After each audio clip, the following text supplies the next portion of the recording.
A bill on Governor Cooper's desk limits the use of masks during protests and would loosen state campaign finance laws. Critics say this is going to allow corporations and millionaires to buy elections. It passed along party lines, with Republicans voting for it, Democrats voting against it.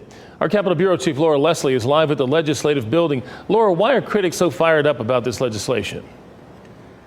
Gerald, that has to do with what's so-called dark money. That's anonymous dollars flowing into our elections, and how easy it ought to be for people to do that.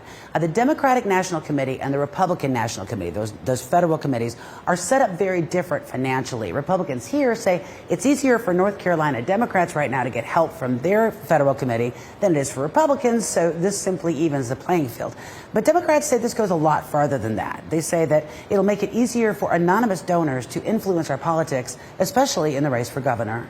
All right, break it down for us in simple terms. What's the current law and how would it change with this legislation? Right now, if you're a political donor, you can only give a limited sum of money to a state candidate, and when you do, that's public record. They have to report it. That can sometimes be a problem for donors who may not want to be associated with a particular candidate because of something they may have said or done.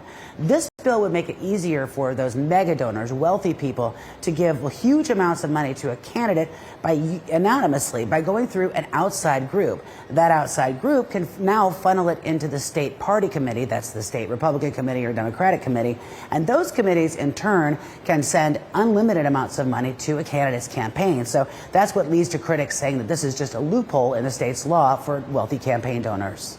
Laura, couldn't both parties benefit from this legislation and the way this money is funneled into the campaigns?